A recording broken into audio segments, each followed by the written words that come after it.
From Tally to Cali, It's time to wake up. Wake up! Wake up!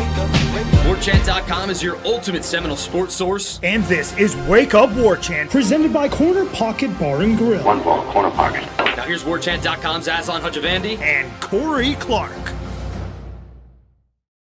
What is up, people? I'm Aslan Hajavandi. That's Corey Clark. You've already heard that. Welcome on to this live edition of Wake Up Warchant, presented by the Corner Pocket Bar and Grill. And since we are live, it's also courtesy of our great friends over at DeLunaCoffee.com. Let's go on a quick journey on the internet, shall we? Let's go to DeLunaCoffee.com. Let's explore their world of coffee. We like to go to the shop button up top, and then we like to go to gifts, because that's where you can find the tumblers, the bundles, everybody. Get coffee or hot chocolate, depending on where you are on the spectrum when it comes to your morning startup. Also a sweet treat thrown in there, and a coffee sampler when you're going with the coffee bundle.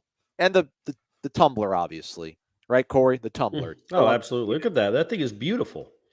I mean, I don't want to say that Mike Norvell copies everything that we do on the show, but I feel like the icy white jerseys kind of, came after we unveiled the white, amazing tumbler. So prove me wrong. Prove me wrong. I can't.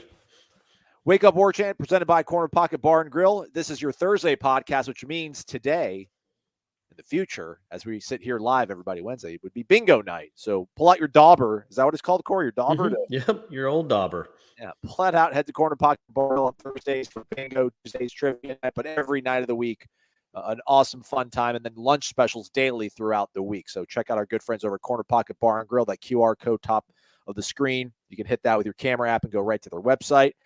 Our website, warchant.com. Premium access, only $10 for an entire year, everybody. So you missed out on the dollar. Now you have to spend 10 times as much to get an entire year of access, but it's still only $10, Corey. It's still a great deal. It's still an unbelievable deal. Amazing. Well said, Corey. All right, well, let's how about $20? Aaron could have sponsored two people to become members of Warchant, but we appreciate it nonetheless. How about a little music?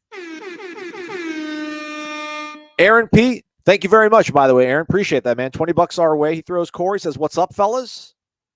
Life, living. How are you, Corey? What's up in Atlanta right now, the greater Atlanta area?" Nothing, man. Nothing. We're, I'm just living life, trying to take care of this kid the best I can, doing what I can, man. Doing what I can. Just being an NL East champ feels good. That don't feel bad. I'll be honest with you. Got a little dicey there on Tuesday night, buddy. A 2-1 game in the ninth. I didn't like where that was heading at all, but Kenley Jansen held it down. I didn't watch that last inning, and we're NL East champs for the 5th year in a row.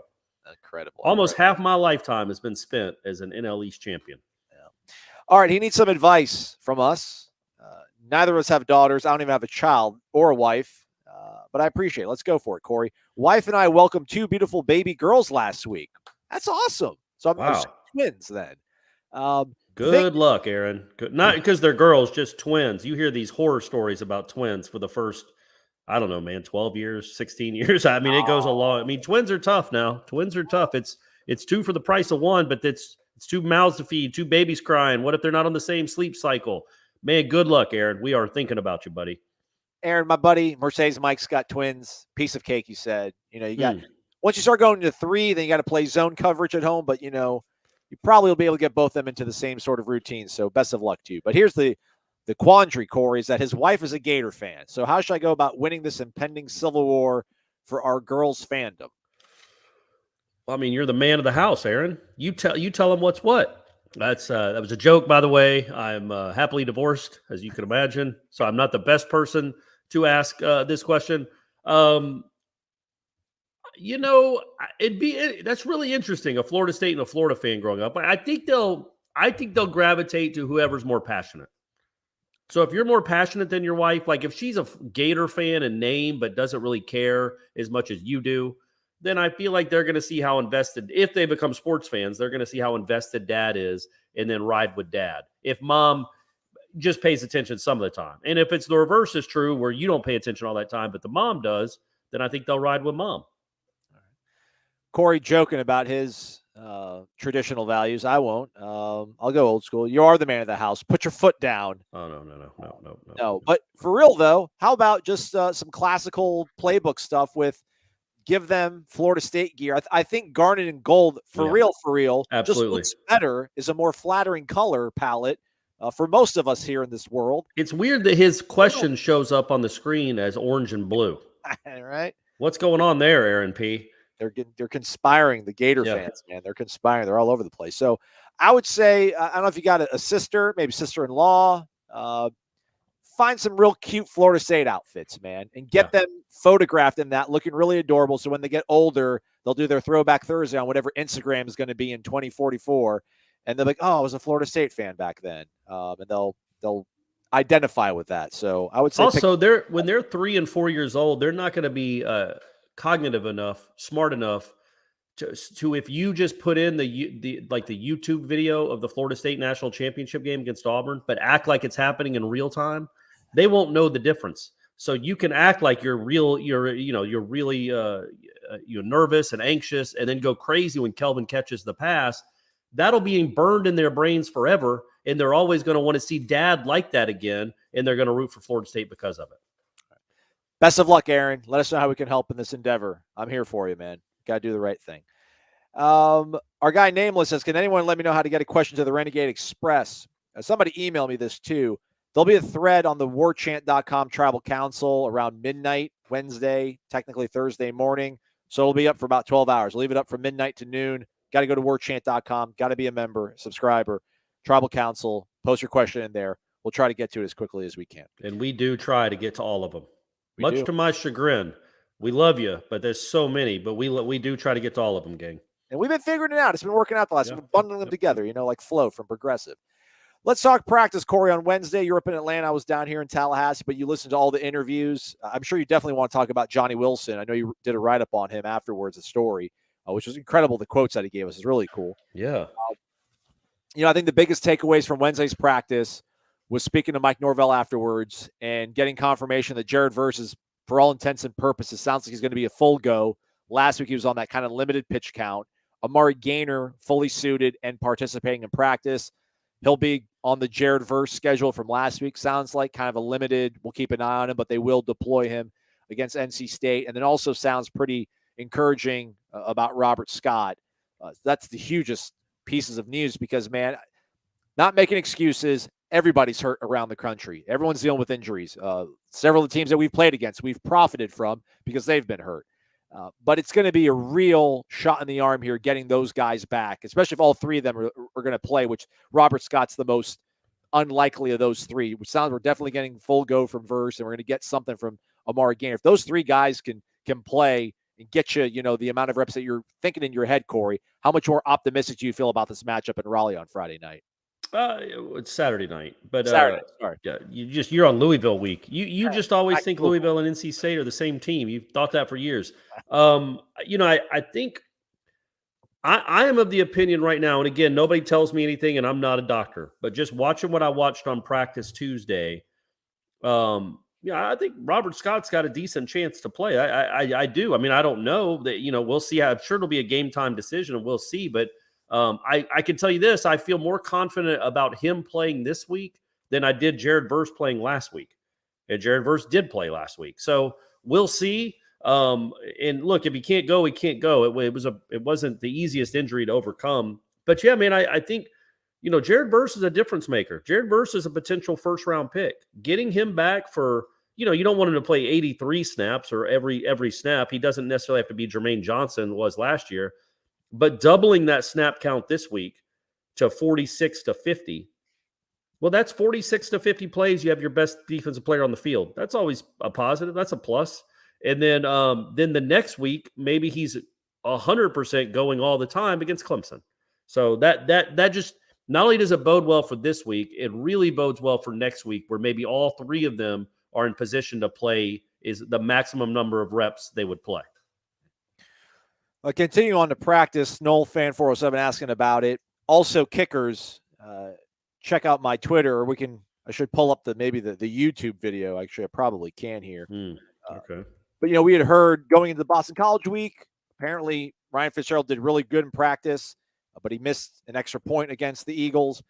And then last week, going into Wake Forest, he had hit all of his kicks in practice, which we saw. We were keeping kind of tabs on a little bit. But it didn't translate to the game. Well, not actually in a live situation, but during, period number 2 there, they missed the kicks, man. 97 and 88. Aiden Shariari is kind of like your next in line, you would think. So that's probably not the best sort of sign, but I guess maybe since him and Fitzgerald both struggled in that period, I don't know if that opens a door now for you to go ahead and I think Max Larson is his name, 99. He made the field goals while I was filming that sort of segment. I just don't know, Corey. We've talked about it probably too much when it comes to kickers, but are you still in that mindset where maybe you start off with one of the walk-ons at this point? If that doesn't work out, then you go to Ryan Fitzgerald, or do you start with Fitzgerald, or you just going for two? I would think the only kicks that matter this week, honestly, are from the walk-ons, because there's nothing that Fitzgerald can do, I would assume, in the coaches' minds, to convince them he can handle the moment when it matters on Saturdays, because they know he can kick in practice. So there's no reason to even care about what he does in a practice. Misses, makes, what does it matter? But I do think that if the other walk-ons can give it a go and look competent and confident, then maybe you give one of them a try. Maybe there's some I don't know, man. Maybe there's some magic in one of their legs where they can go on a roll. I mean, that looked like a real kick there from our man Larson. Left-footed too, huh? Yeah. Okay, little lefty. Hey, this school's had good luck with lefty kickers. Yeah. I think Janikowski was the last one. But see, these are warm-ups. I mean, I know you're filming it. They all matter. They track all these things. And if you're just listening to the podcast, we're watching the kickers kick from, I don't know, man, what are those 45-yarders, 40-yarders? Maybe even less than that. They all seem to strike it well. But man, it gets to the point with what you see with Fitzgerald in a practice that not translating into a game, it almost doesn't matter what he does in that building. He has to do it in a game for him to get any sort of confidence at all, and for them to have any confidence in him. Eventually, at some point here, this is where we begin. There we go. So that one goes wide right. Yeah, but that looked like a real kick. Yeah, well, it was high. It was hit with authority. Those are the kicks that you can live with. It's the ones that look like they're just line drive yuck. Yeah, that's coming at me. Corey. Right at you. Did it hit you? It almost did. So I don't know. Nice. Maybe they were aiming at me. But I was going to say, maybe next time stand between the two yellow posts, Aslan. We know the cure to the Florida State kicking ails now. Just put you in the middle. Yeah. So 99 though didn't get the memo. He still struck it right down the main street there. So we'll see again how things shake out Saturday. You and Ira will be in Raleigh, so I'm sure the binoculars will be out, and you guys will be seeing what's going on with the kick game as they get things warmed up here. Let's see here. Rob Kraus, interesting note. NC State is the longest consecutive ACC matchup for Florida State. They've played every year since '92, including the COVID season. We do not play them next year, though, because this whole no division thing. Yeah, I wonder if they play Wake next year. Do we know what the schedule is like for next year? Like, think about, we've talked about this before, but Florida State, there's a good chance the 5 best ACC teams are all in the Atlantic, if you include Syracuse. And Florida State has to play all of them. Well, next year, they might only just have to play 2, Clemson and then Syracuse at home. Again, it's a little unfortunate timing that if they would have gotten rid of divisions this year, then you wouldn't be playing at NC State this week. You might be playing at Georgia Tech or at Duke. Yeah, I don't know for sure. I mean, I know they unveiled that new model there where you got your permanent, your 3 primaries or whatever, but not sure exactly where NC State fits into the schedule for next year. But yeah, I would think there's going to be at some point there. I mean, if you're going to be able to play all these teams, at some point within the next, 5 or 6 years, we'll see if this conference is still knows? around. Is the conference still going to be around? Yeah, who knows? Yeah, so how we go here. A lot of people asking about Mastermano. They've got kickers on the roster besides Alex and Ryan. So Alex Mastermano is not an option at kicking, place kicking, that is. So Aiden Shariari, and then I think Max Larson is his name. Those are the guys that are pushing right behind. Unless he there's a chance. I mean, he's got a lot of hours in a day. He might go out there on his own and practice kicking, but I've never seen him take a kick at all. I've never seen him practice kicking. I've never seen him kick off a tee. It's all punting with him. So I would assume they just want him to concentrate on that. Miss Palalis is here. She says, good evening. What percentage of confidence do you have if we play as we did in the first 4 games of a win on Saturday night, Corey? If they play as well as they did the first 4 games, I would 55%. Oh, that low? I'd say like 65. Well, I mean, I'm not going to count that they were great against Louisville. I don't know that their effort in Louisville beats NC State, especially defensively. Now it's a completely different offense you're going against, but they weren't overly impressive against Louisville. What was impressive at Louisville was just the fight in the heart and the overcoming all those injuries to critical players and still winning that game and making plays at the end. But I would say if they play like they did against Wake, and I know that wasn't the question that was asked, I would give them a 20% chance to win. And overall, I'd say I'd give them a 49% chance to win. All right, let's wrap things up and come to practice here. We'll be taking questions from everybody here on YouTube. Just, we spoke to Mike Norvell after practice, Trayshawn Ward, Marquiston Douglas, as well as Johnny Wilson. Johnny Wilson was at the main kind of podium, if you will. Really kind of revealing comments from him when it comes to his journey to get to Florida State, Corey. I mean, was the quote, I thought nobody else wanted me? Yeah. Fill people in on Johnny's sort of sojourn, his story, his journey here to Florida State as we got to speak to him today.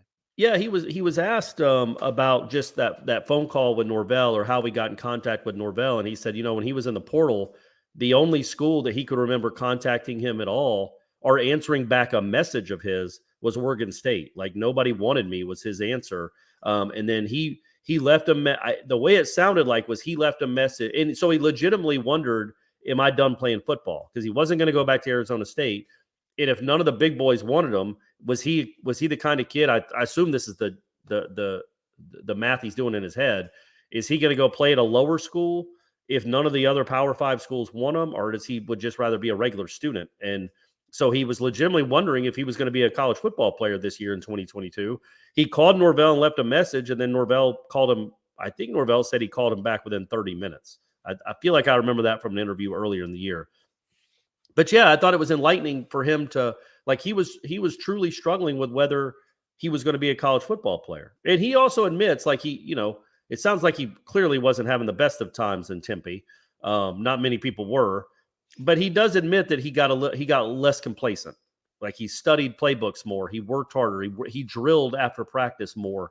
But yeah, when so it's a really interesting story. You would have thought former 4-star recruit, I think he was a top 100 player in the country. Had only played like a year and a half, really, because they had a 4-game season in 2020, and then he got hurt in 2021. So he'd only played like 11 or 12 games in his career. So it's weird that more coaches weren't on him, but they weren't. Norvell's the one that saw it, and when you look at that's on 3. I thought in the other, maybe one of the other networks, he was ranked a little higher than that. But either way, think about what this does, man. In the brand new world, the exciting new world of the portal. You said earlier today that Jared Verse is now mocked in the first round in one of these drafts. Now, a mock draft in the October 5th is you can make ESPN. A mock. It was like Kuiper. It was Kuiper McShay. It was somebody who's got some juice. But still, it's fine. It's still October. I care about the mock drafts in March and April, but not the ones in October, because so much changes once they really start getting scouted by actual scouts and not McShay and Kuiper. But he's going to be drafted. He might be a first-round pick, Jared Verse. Jermaine Johnson was a first-round pick.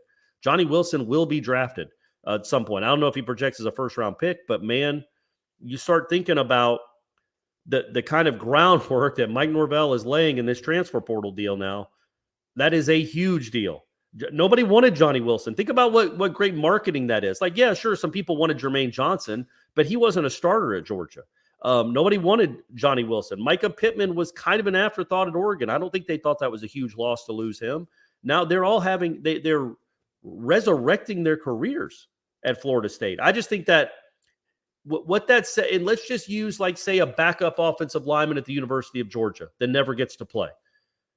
Now you can look at a school like Florida State and say, not only, I'm leaving a team that wins, but I want a chance to go play for a real football school. And to have a chance to play at the next level. And instead of me, just wallowing here on the bench, I can go play and get meaningful reps, put stuff on film, and become a draft pick. He's done that now with multiple guys, or will by the time April runs around. I think Johnny Wilson is a great marketing strategy. I mean, not that they did it for this reason, but he and Jermaine Johnson and Jared Verse are great ambassadors for Florida State University in the transfer portal. Yeah. Gator Kirk says, get your twins, Aaron P., a lifetime subscription to Warchant. That's probably a good way to start the That's family. smart, Gator Kirk. And get it now while it's only $10. Don't wait till it's $150 next year. Chris Vickers in the house. Shout out, Chris. Dollar bills, y'all. $2 in the jar. Everything counts. Thank you, Thanks, Chris. Chris. Thank you, man. You're the best, he says, Corey. Yeah, no lies detected. Are there, Aslan? No lies detected. 3 exclamation points. Jordan Travis rushing yards, ? Corey. I'll say 44. I think it's going to be unleashed a little bit more since I planted the seed in Norvell's brain on Monday. Like, hey, what's going on with this guy? Why isn't he running more? And Norvell was like, oh, you know what? I need to start doing that a little more. And then here we're going to see the exploits on Saturday. But I do think there has to come a time, some point this year. He is not going to run for 75 yards total this season. It just defies belief that that's going to happen. There will be a game where his legs pick up multiple first downs, and it might be Saturday night. Eric Angel, Winston Wright, practice today, Aslan and Corey? Yes, he did. This is something we hadn't seen him do. I hadn't seen him do this drill yet.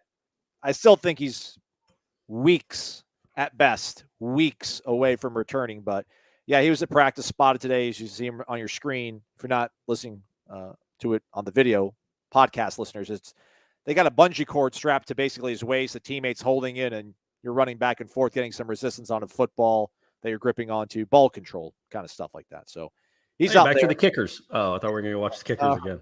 We're going to bail out of the kickers. Moving things along here on Wake Up Warchant, presented by our good friends over at Corner Pocket Bar and Grill. But you feel better about Winston Wright on Wednesday than maybe you did last week or even Tuesday, right? Like I feel like, I definitely think he's coming along. I'm a little bit surprised that I would have suspected October, maybe this game even would have been his first game, and who knows, it might be.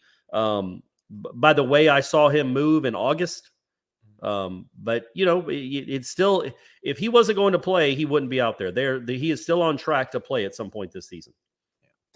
I mean, again, I know he was the most accomplished receiver they had, but I'm totally content with what they have at wide receiver. He's a total bonus. I mean, I hope for him personally. I know he doesn't want to go an entire season without playing football, so I do hope he's able to return as soon as possible.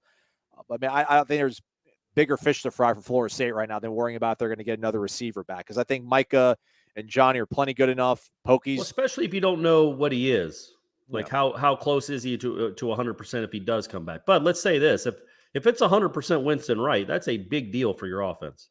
It's a big deal. It just is. Wow. He's, think how good Micah Pittman is. And he's 4 times as accomplished as Micah Pittman. I mean, imagine having that on the other side of your slot. That'd be, or giving Micah Pittman more of a break. Like, that's a pretty good rotation to have Winston Wright and Micah Pittman at your slot. Less is more, brother. Less is more. Okay. I don't like this 7-8-man rotation stuff. Noel Fan 407, if FSU somehow puts 28 up in Raleigh, is it enough to win, Corey? I think so. I think it gets you a 1-point win is what I'm predicting there. I think NC State's going to put up around 27. If you go by what Vegas thinks, this is the quick math I did. NC State's a 3-point favorite, and the over/under total is 51. So that means they think it'll be right around a 27-24 game with NC State winning. That seems about right. So I would say 28 points could and should get it done. If you give up more than 30, other than like on a blocked punt or a kick return or some nonsense, if they go down the field and score 4 or 5 touchdowns against you, that's a bad day. This is not that NC State offense. They haven't done that to really almost anyone. Yeah, no, they're. I think Charleston Southern's the only school that UConn they put 41 up on. Yeah. But yeah, it's not your daddy's UConn. They're actually halfway decent, but they're 82nd in total offense. 55th in scoring offense at 32.8 points per game. But they're not even getting 400 yards of offense in a game. Not even 390. They get 384.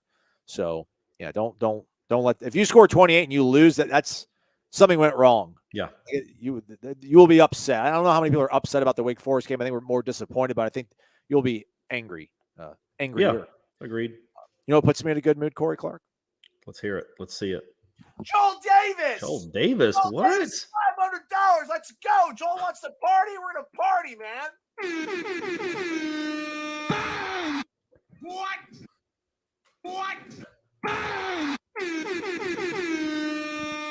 The great Joel Davis, coming hot and heavy. Pillar Joel Davis is Wins, losses, it doesn't matter to this guy. He's consistent. I'm sure his name isn't on the pillar because I forgot to bring it to Jacksonville to have him sign it, but there is a tomahawk on here for him because he's the man. He's the dude. Joel, thank you. Wasn't he in New Orleans? He was definitely in New Orleans. Did you not? Yeah, did he I didn't have a Sharpie, man. I didn't have a Sharpie. So you brought the pillar, but no Sharpie? Well, because it started raining. I was going to walk to CVS, grab a Sharpie, then go there, but I ended up, Well, it started raining at like 2:30 when the event started at 2. Well, Just throwing that out there. Oh, I mean, I'm running late. It's what I do. I know. Part of my DNA. Joel, you're the man. You're You are definitely the man, Joel. Thank you so much, but man, thank you very, very much. That's way too kind. You were the best, buddy. You were the best. Good Nole. A good Nole, Joel Davis. I lean on Corey for everything on this show. Florida State knowledge, life knowledge, also pop culture knowledge. So I know this is regarding a movie, but it's a movie that I never saw. So concerning the kicking situation, are the rumors true that FSU has reached out to Ray Finkel? So how do you know it's a movie then with Ray Finkel? I think it's that something from Ace Ventura. Yeah, man. Finkel is Einhorn. Einhorn is Finkel. I'm not good. There's kids watching this. We're not going to go, maybe not even the right climate to talk about the last 10 minutes of that movie with Sean Young, who, by the way, Sean Young back in the day was something else. But anyway, that's not for this show either. But yeah, so it's I guess Finkel was the kicker Marino was the holder. Finkel, yeah, that's right. Yeah. So Finkel is the one that misses the kick for the Dolphins in the Super Bowl because the laces were out. Or no, the laces weren't out. And that's why he was so mad, is because Dan Marino didn't put the laces out, and that's why he missed the kick. There you go. People chiming in here. Yeah. That would be great. What do you think about a kicking coach? Not just for Florida State, just in general. Just like why colleges don't do it. That's a good question. That I don't have an answer. I guess my thought would be like, why not have a kicking coach like you have a mental coach, that like the one that Moab that used to go around from all these other schools? Couldn't there be a kicking coach that goes and works with college kickers that you trust to work with your guys? That's all.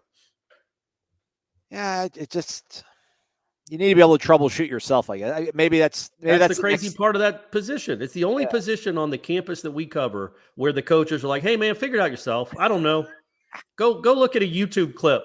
See what you're missing, man. Go call your mom or dad and see if they see anything. I ain't got no idea. I have no idea. I know I'm a coach, but I'm not the coach of that. Like, imagine it's like a golf coach. You need a swing coach. You probably need a leg swing. But that's what I was going to wonder. I wonder if Trey has a swing coach like that's on call for the FSU golf team, or they have their all own swing coaches back in their hometowns. Yeah, maybe that's something to think about. Something to think about. That's all I'm saying. It's just going to be the SEC has money to burn. That's going to be the thing. Yeah, absolutely. Once they push, I guess that's probably part of it too, though, right? You're limited to the 10 on-field assistants. Well, this would be like just a roving instructor almost. He's not part of your actual 10 assistant football staff. All right. Thoughts on how aggressive they are? This comes from James Gavins. We're going to keep Joel's name on the screen because, gosh darn it, he deserves it. Absolutely. He's earned it. James Gavins ponders thoughts, gentlemen, on how aggressive they are with our I guess maybe they being the coaching staff, with our wide receiver room, since NC State's defense is pretty stout. I think he's talking about their corners and their secondary, maybe. Okay. Very scattershot thoughts here. But yeah, go ahead. Any thoughts on that, Corey? I mean, just reading it, maybe. I don't know. Oh, maybe he is talking about. Yeah, I guess you're right.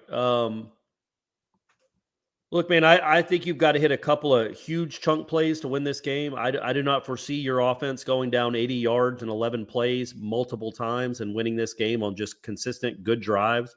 You're going to have a couple of chunk plays and 50, 60-yard touchdowns. That defense is too good. And quite frankly, your offense isn't good enough in the red zone. You don't have a kicker you can trust. So it puts so much. Yeah, great. You got the ball to the NC State 27-yard line, 1st and 10.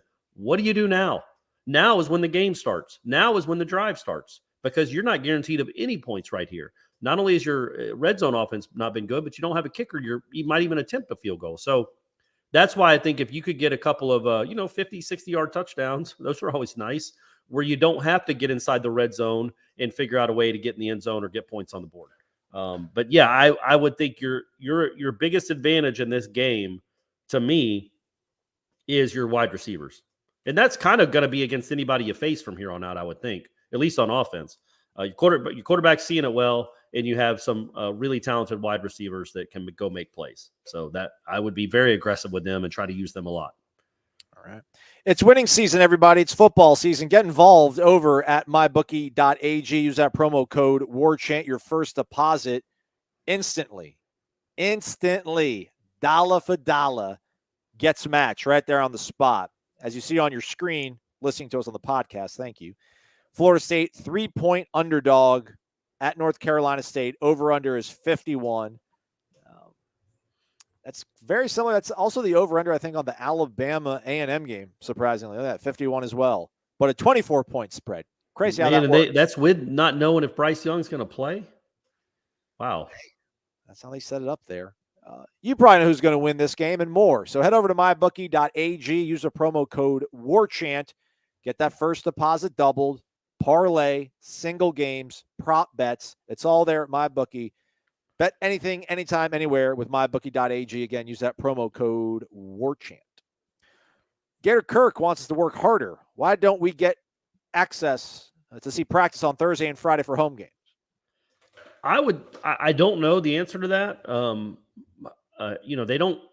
Those aren't the type of necessarily strenuous practices that Tuesday and Wednesday are.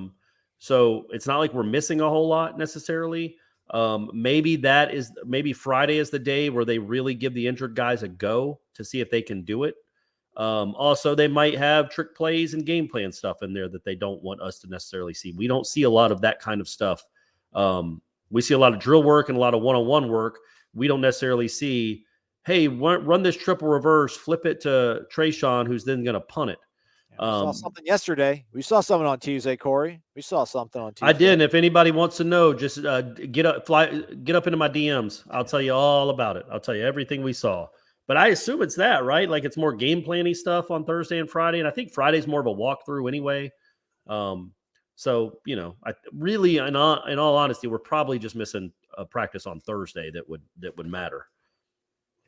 I don't know. I don't have a good answer to that. I was thinking it's more of just like I need at least one practice with my guys where you people aren't there watching us. Just give me some space. It's more than generous to have us out there on Tuesday and Wednesday. Maybe when we're not out there, Norvell's like Charlie Brown, just all mopey, and he doesn't want us to see him. Can you imagine that? Just like a guy that just kind of leans back against the goalpost, like whatever y'all want to do, it's fine, whatever. Because that guy goes 100 miles an hour every moment of every day. All right. Andres was pondering if FSU were to finish 10-2 or better, does it help us leave the ACC quicker, Corey? No, what helps you leave the ACC quicker is even in that game, and I know it was a matchup of two ranked teams with Wake and Florida State, but obviously Florida State isn't dynasty Florida State, and it's still Wake Forest. They're bringing no eyeballs, none, zero. And it was still the sixth most watched game of the weekend, and it was a 3:30 game. So it was going up against Alabama and whoever Alabama beat, Arkansas. Wasn't it going up against that game? Yeah. At least parts of it. So it was a 3:30 game against other regional 3:30 games. And it still was like this. It drew 2.9 million. Much like the Florida State-Louisville Friday night game was the second most watched Friday night game in the last 5 years. The Florida State-LSU game was the most watched Sunday night game of all time. Or maybe it was last year, Florida State-Notre Dame. Those are the reasons. It's not really the record. It's you guys still caring and other people around the country caring, whether they're good or not, that would get them out of the ACC quicker because those ratings numbers are huge. I bet when you go and add it all up at the end of the season, there might be 7 teams ranked ahead of Florida State in total viewership. And those will all be teams that play in the it'll be like Ohio State, Alabama, probably USC because they're good again. That's it. So that's the reason. Not 10-2. It's what kind of rating share are you getting? Which is it's crazy, but it's the world we live in. So apparently that Louisville game, 3.5 overnight rating, 3.5, the 9th highest for a Thursday night game on ESPN since 2000. But it was a Friday night game. Maybe they messed up on their days. So actually, never mind. That was from 2014. I just pulled up. I remember those days. Why would that be a result in 2022, huh? Why is that? Did you put? You should go to your filter and where it says within the last 10 years. Don't click that one. Go to the one that says like within the last week. I looked at FSU ratings, Louisville, ESPN. Maybe do 2022. All right, just gonna give us a bunch of ESPN box score. You've screwed it all up. You've screwed it all up. But it was the second most watched Friday night game ever. And Louisville wasn't ranked. That's not a good Louisville team. Florida State wasn't ranked at the time. People still watch the game because it's Florida State, and that's what happens. Now they keep getting banished every other week to the ACC network, which isn't helping.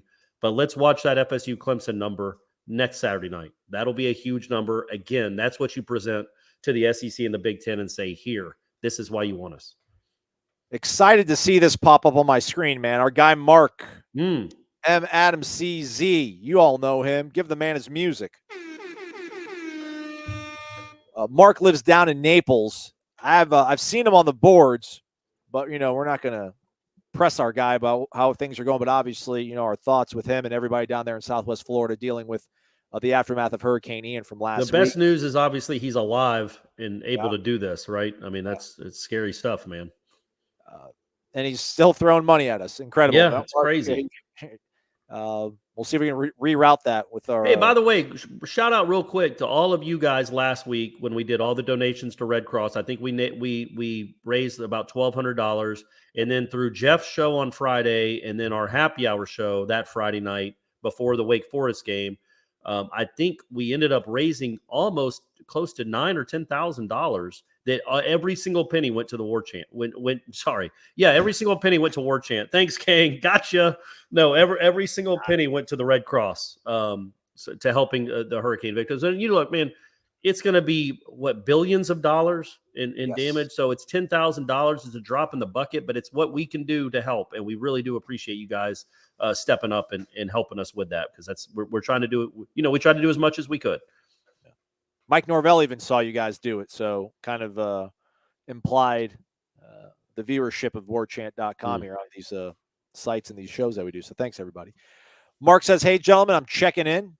It is a mess down here, but we're getting through it. No football question at the moment. Just really dislike NC State, and if we play well, I think we get a nice road win at the Whiz Palace. Stay dry up there, boys. You don't like his name? I thought his a pretty good name, too. The Piz. I guess I could say Piz. Piz Palace. Yeah.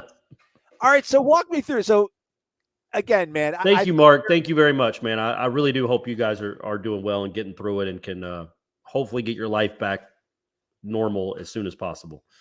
Midtown office is open for you next week, by the way, Mark, if you want to come for the Clemson game, man. I'll shelter you up here, man. Yeah, Stephanie's got a house, too. Yeah. So, one of my buddy's house, who I went to high school with in college, he listens to a lot of War Chant programming, shout out House. And he would talk about, man, NC State, the Whiz Palace, man, they're gross up there. I never heard about the Whiz Palace or this sort of reputation it has, Carter Finley Stadium, until, I joined warchant.com and Gene would talk about it and his experiences up there. But none of my other friends have ever mentioned any sort of reputation of NC State being just a gross place. And I guess apparently they might relieve themselves in bottles and then throw it at the fans. Is this a real thing, Corey? Did you ever hear about this before War Chant? Is this a thing? No, I heard about it before I went to War Chant, but I don't know if I was hearing a secondhand story from, Gene told Ira, and then Ira told me, or Jim Lamar told me. Yeah. But apparently they're just animals. They are absolute animals in Raleigh, and you don't want to be anywhere near them. And you don't know with stuff like that how much it gets perpetuated over time. Every fan base has crazy people. I have to imagine at some point in the last 45 years, a Florida State fan has thrown pee or tried to throw pee on a football player. Oh. I'm not advocating for it. I hope you haven't. I hope if you're watching this show and you did that, you turn us off. We don't want that kind of viewer and listener, but I bet it has happened. So, but yes, NC State's, it's just, They're so different than the other North Carolina fan bases. Okay. You know what I mean? They're just so different. They're not picnicking on a hill or walking around a track like they do at Duke. And North Carolina, they don't show up unless they think there's a basketball scrimmage. So the NC State really does care, and they do have rabid fans. And you always give them a reason to be excited when you're in that building because you never play well. So they always either beat you or almost beat you. So every game is tense and down to the wire. It's a crazy thing. I think if you ask any college football fan, not like necessarily an ACC, FSU fan, if you ask any college football fan, like give me your 20 most intimidating environments. I don't think if you ask 50, if it was Family Feud and they're like, we asked Americans name the most difficult college football stadium. If you're like, Carter Finley Stadium, Steve Harvey like Carter Finley Stadium. Like there'd be nobody. And for some reason, though, when we go up there, when Florida State goes up there, it's just a house of horrors to use a cliche. And I don't understand it. It's what fits 60,000, 65. Yeah, it's shaped a weird way. It's very steep. There's zero distance between your sideline and the wall, the fans. It's like 8 yards. So it's just that. And it's usually a night game. I'm sure they're liquored up. They're also allowed to go out at halftime and drink some more. So that always helps too. By the way, speaking of Family Feud, man, like, do you ever watch that show lately? It's a little risque now, man. Sexual innuendo is nuts. It's crazy. It's questions like questions like, we asked 100 men, give us another name for breasts. It's like, what? Or we asked 100 women. I hate when my husband does this to my behind, and it's like, we were talking about making toast. Like they have all these crazy sexual innuendos that aren't really. And it's like, man, isn't this a family show? Yeah. Why are you talking about putting donuts in your mouth? Anyway, sorry. Mark, awesome to hear from you, man. Thanks so much for just being a dude, man. It's awesome. Hopefully, thank you very much, Mark. Again, we hope everything's going well, buddy. Hey, it's Vishal, everybody. It's Vishal. Right, man. Let's go. What? $101 from Vishal. What up, Vishal? We met him and his son at, what was the name of the place in New Orleans? Howlin' Wolf. They were hanging out. Yeah. It was awesome. Yep. And they've been in Corner Pocket too. Yes. Yeah. Correct. Gentlemen, you guys are the best. I'm going to hop off because I have to listen to you in the morning. That's discipline and dedication. Can't start my day without it. Hashtag beat NC State. Go hashtag Noles. Thank you, Vishal. Thank you very much, man. That's very, very kind. Thank you. That's come back to Corner Pocket, man. I hadn't seen you the couple shows. Come back up there. I might even introduce you to Jeff Cameron. Can you imagine that? Can you believe that? I might get to introduce you to Jeff Cameron. Certainly not Ira or Aslan, but Jeff Cameron will be there. Aslan, you were there the one time, I do appreciate it. Yeah. Which I was there because Tom Lane conned me into going up there to get a parking pass at Indigo, and guess what? I still got hit with a ticket. Oh, really? Yeah, I got to. All right, nice. I got to reach out to our guy Jay at Hotel Indigo.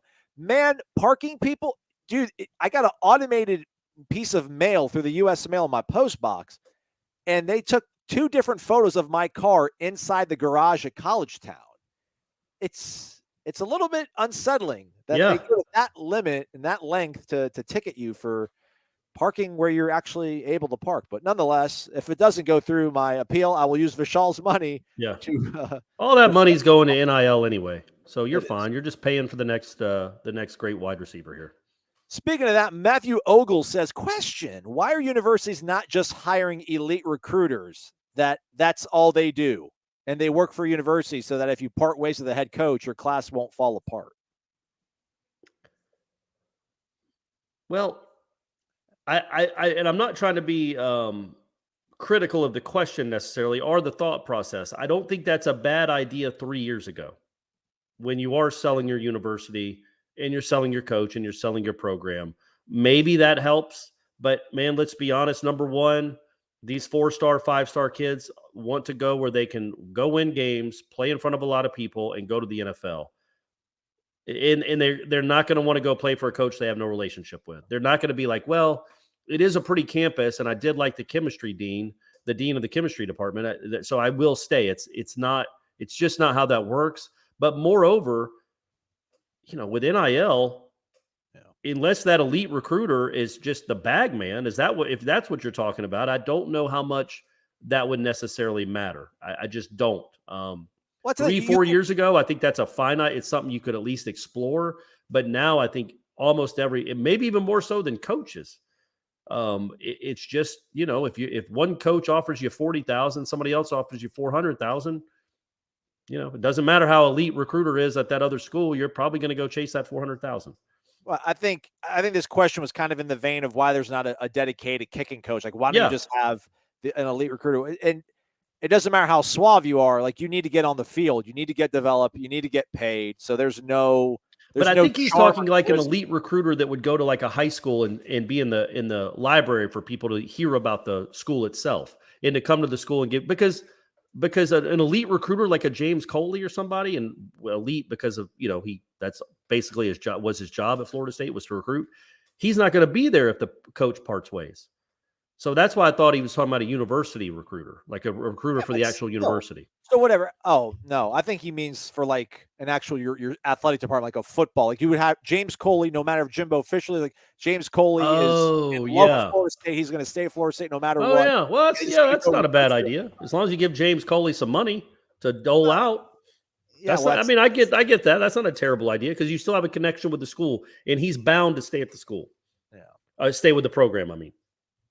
San Antonio, Noel, Lee, Corey, please ask Coach Norvell why he's not putting the effing ball in Johnny Wilson and Micah Pittman's hands, and why the F is he wasting those resources? It's time!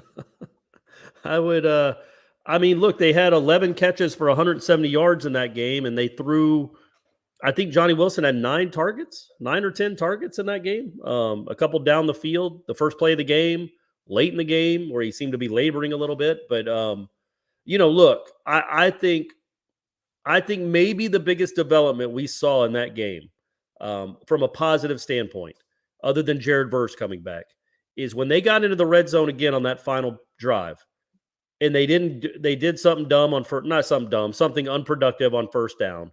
They're like, you know what? We're just going to go throw it up to 14. Let's quit screwing around. Let's quit trying to do read option from the 6 or the 4, whatever. We're just going to throw it up to 14 and see if he can go make a play. That was the plan the whole time. It wasn't like they got a certain look and it's like, oh, Johnny might be open here. Like even the Rodemaker throw to Wilson in the end zone, that great catch in the corner. Johnny wasn't their first read. And you want to be like, well, why not? Why wouldn't he not be you Preston Daniel over the middle was your first read and Johnny Wilson, that freakazoid out wide is your second read? That doesn't make any sense. So the fact that they did that their last time they got in the red zone after kind of fiddle farting around the first 4.5 games when they get in the red zone leads me to believe anyway, they will start trying to use that weapon a little more inside the 10-yard line. Now he's got to go make plays. And really, I'm not calling for the fade. I hate the fade. Like that catch that he made in Louisville, the Tate Rodemaker throw from the 2 or whatever. Yeah. The degree of difficulty on that is insane. It's a great throw. It's put in the only place it can be, and that's just an incredible catch. The one against Wake, I'm telling you, just lob it up to him middle of the end zone. Let him turn his back to the defender and box him out and catch it. He doesn't have to run by the defender. Let him get 2 steps into the end zone, turn around, jump up, and make a catch. Lob it to him. And I love that throw by Jordan. I hope they do it more often because, yes, that's exactly what I would do. Our guy S. Quinn 67 throws $14 our way because that's Johnny Wilson's number, and he simply states Johnny the Avatar Wilson. Yeah, that's what Kelvin Benjamin said. One of the BC defenders called him when they played in 13. It was like, man, you're like trying to cover Avatar, which is really funny. It's not. I guess it'll be a more relevant reference here coming up soon. I think they're releasing some more Avatar movies coming up after 12 years or however long it's been. I saw somebody in the YouTube comments under the video of Johnny at practice today said, Bruno, he looks like Bruno Mars. Like he could be Bruno Mars's brother. I could go with that. Oh, yeah, facially. Yeah. He doesn't have the he does. I was like, man, but is Bruno Mars taller than I thought? I thought Bruno Mars was like a little dancer guy. I got you. Quantrell Knows says, Aslan, we need more Norvell iconic brand drops since FSU is indeed an iconic brand. That's right. Ask, you shall receive. An iconic brand. That's right. Amen, brother. Amen. Thanks, Quantrell. And thanks to S. Quinn. Was it S. Quinn, right? That gave us the $14. Thank you very much. Hey, it's Rob Rathbone, everybody. He's got nothing to say, but he's got plenty to give. Rob, you're always there for us, buddy. Thank you, man. Thank you very much. Say something. Say something. Come on, man. Bark twice if you're in Milwaukee. Appreciate it, man. Thank you very much. Really do appreciate it. You're awesome, Rob.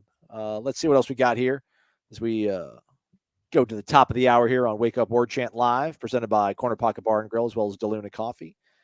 Jay Blast, our guy in Daytona, Jay from Daytona. If FSU wins, I will make an appearance on the Warchant post-game wrap-up. See you in Raleigh. You going to be there in Raleigh, man? Awesome. That's Aslan won't, but Ira and I will be. Absolutely, man. You can. Well, we'd like you to cheer for us. Like we'll pay into the crowd, and everybody will be cheering for us, and then we'll start the show. Yeah, that's cool, man. I hope you have a good time. I hope you don't get stuff thrown on you, because apparently that happens in that stadium. It's a late game, Jay, and your guy has got to do a podcast that day, the next day. Just Ira will lay it all out there for you all. I will not. So and you might be here. You might be thinking, well, doesn't Corey have to do that same podcast later that day? But the difference is, all I do is sit here and yammer for 50 minutes, and then I go on my merry way. Like Aslan has to put it all up. Like he has to produce it, put it all, make sure you guys can see it and watch it and hear it. So he does a lot more work than I do. Well, most of it too is like that 8-hour drive the next day. Like you got, what is it, like 4 hours for you? Yeah, it's not close. It's 5.5 hours to Atlanta or to my home. So it's up here. So it's not close to me either. So it actually makes my drive 2.5 hours longer by stopping in Atlanta, but got to see the kid. The Gerbs, Michael Gerber. We call him the Gerbs. If whoever our kicker is wins the game Saturday on a last-minute field goal, Aslan has a shotgun of beer. I feel like every single one of us watching this right now, a part of this show, shotguns a beer. Yeah. Maybe shotguns. Can you shotgun a keg? No, you do a keg stand, though. You can do a keg stand or a rooster. One or the other. What's a rooster? You just, there's a tap on a keg, like for the college party, like the tap, not like an actual like bar tavern one, but you basically just put the tap in your mouth and you just keep running circles around the keg while you're drinking it. And then you just. Why are we so dumb as a society? Like, what's wrong with just drinking a beer? You can even drink it fast. Why do you have to get dizzy? Why do you have to make yourself intentionally dizzy or do a handstand? I don't know. Have you ever heard of Edward 40 hands? Like Edward scissor hands? Apparently, like it started at schools up north. They'll duct tape 40-ounce bottles of like malt liquor or beer. Like they'll duct tape it to their hands. Yeah. And they got to drink it all to get them. It just. I mean, I can't. I don't have my gullet doesn't open like that, Gerber, to shotgun a beer. But how about this though? If that does happen, if Fitzgerald or another kicker kicks a field goal to win the game, like in the final minute, final 10 or 20 seconds, all of you guys film yourselves shotgunning beers and send them to us, and we'll retweet as many as we can. I'll put a compilation video. I will put a compilation video together too. If everybody, Yeah, of all of you guys shotgunning beers, I'll do it. I'll go find a beer that night and shotgun it. I'll shotgun my water. I don't care. I'll shotgun a whole Mio bottle. Just squirting crazy artificial sweetener all into my face. By the way, earlier Drip Kings TV said, doesn't Verse have to play another year of football? No, it's not. He is draft eligible. So is Johnny Wilson. Drip Kings is back. How far would FSU rank if they were to beat 14th ranked NC State, Corey?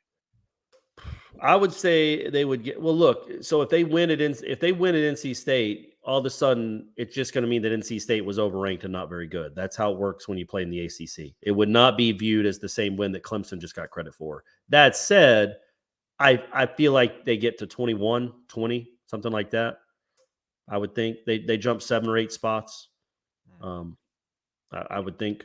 By the way, LSU is ranked 25th in the AP poll. Florida State is 28th, by the way. 2 days later, Corey, I finally looked it up. They are 28th in both. Man. So they're ranked behind LSU. They have the same record and they beat them. Yeah. That's cool. Well, Yeah, right. LSU had a great win at Auburn. That Auburn team is tough. I mean, it was an incredible win. It's crazy. Like the win at Louisville is as impressive as a win at Auburn. But I would say, but it's the name recognition. I would say you're jumping to 21. You're jumping to 21. They beat a ranked Mississippi State team. They're now ranked Mississippi State, but yeah, I mean, well, hey, Florida State beat a ranked LSU team.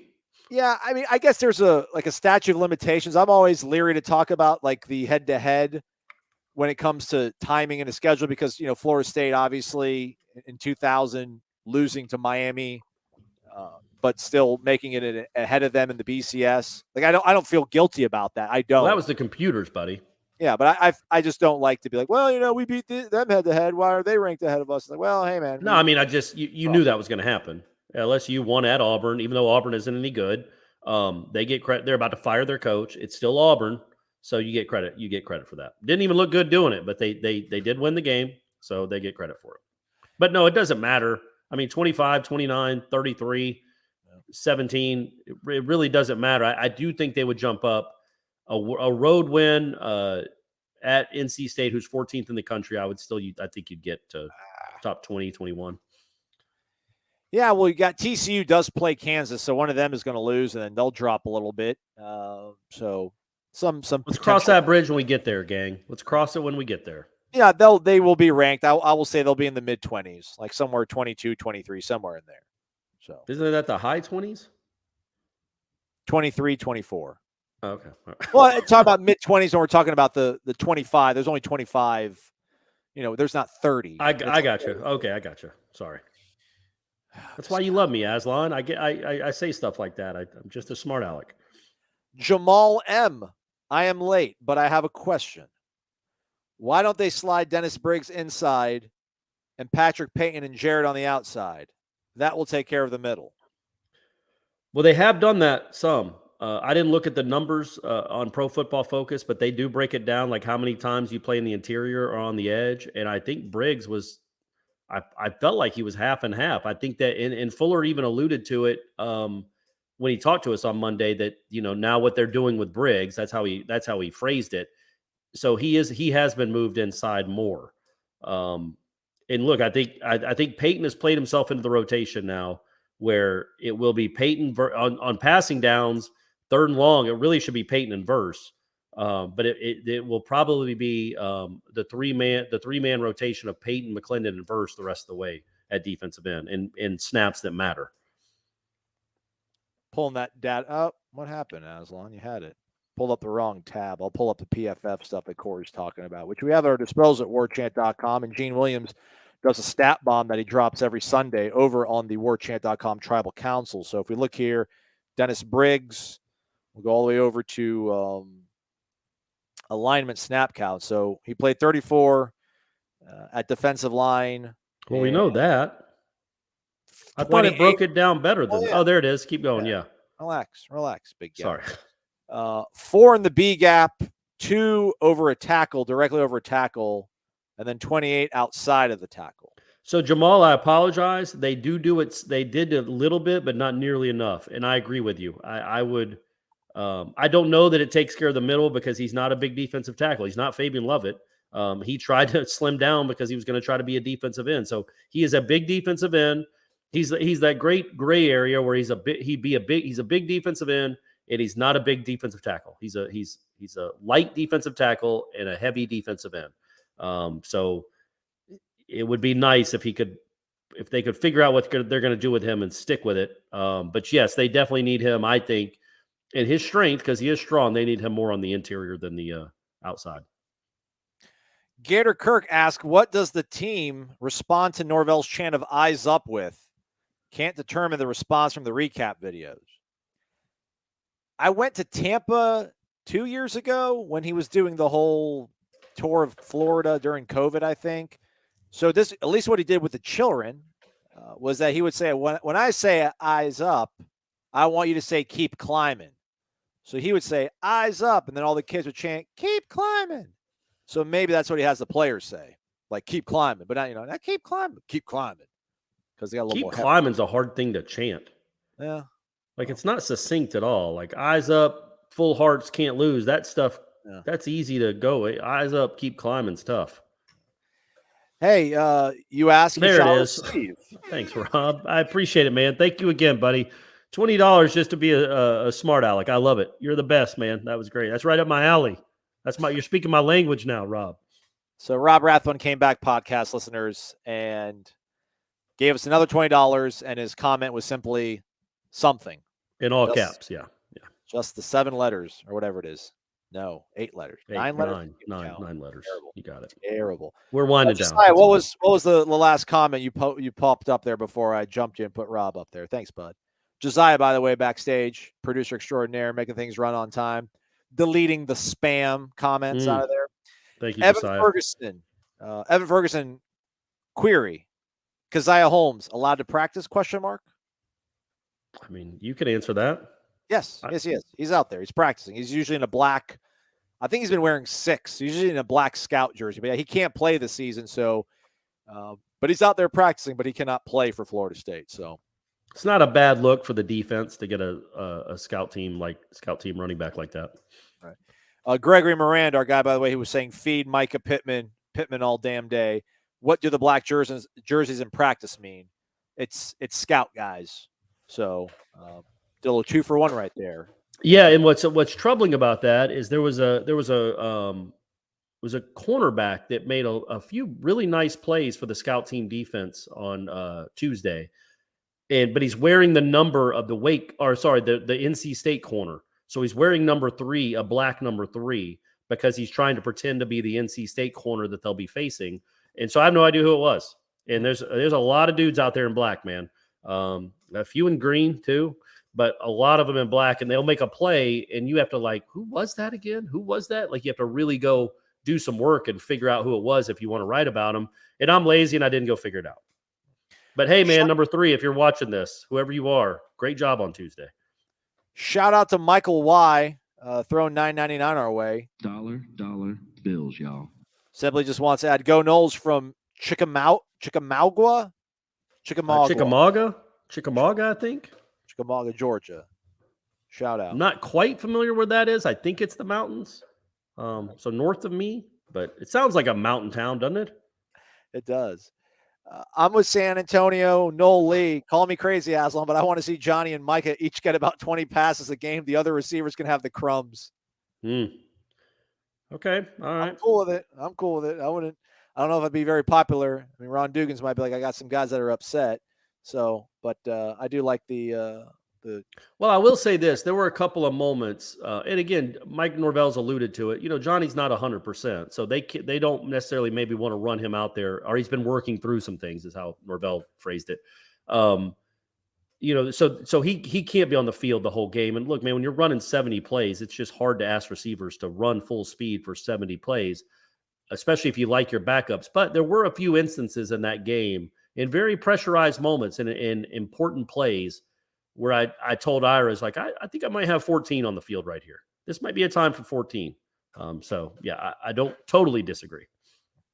And William McMillan with a super sticker, which our folks watching us on YouTube can see, but we don't know what it looks like. But they usually look cool. I go back and check it out every now and then. Nice. Thank you, William, for the cool super sticker. Thank you, buddy. Also, our guy Wes, sorry that he missed us at Indigo. He told Gene to say hello, which he relayed word from Wes. Nice. Next trip, he'll try to catch us. Safe travels for those going to Raleigh. Thumbs up, support DeLuna and the CP. Go Noles. Amen, Wes. Amen. Listen to Wes. Smart guy. That's right. All right, we made it. That is a wrap for the show. We'll be back with a Friday podcast. This is your Thursday podcast. Thanks for joining us here live on Wednesday night. We will post the Renegade Express thread soliciting your questions over on the warchant.com tribal council around midnight. And then we're going to lock it up at noon. So you got a nice 12-hour window there to get your questions in. And we'll do our best to answer them and then answer as many of them as we possibly can. Thank you to everybody for being involved in the show. Thanks to our producer, Josiah, back there. Thanks to you folks asking your questions, keeping it fueled. Thanks to William McMillan, Michael Y., Rob Rathbun, our guy S. Quinn, Vishal, Mark, shout out Naples, stay strong, Joel Davis, stand Chris up, Vickers, and Aaron P. So thanks to everybody there. And again, thanks to all you for watching. You can subscribe to warchant.com for only $10 for an entire year. So it's crazy. It's crazy. Yeah. All people like Joe, the generosity that we get for this show, maybe that leads us to be so crazy and stupid with our subscription deals, right? Maybe. Yeah. For Corey, I'm Aslan. Jeff Cameron Show 1 to 3 o'clock on Thursday and Friday. Warchant Report will be dropping probably Thursday morning.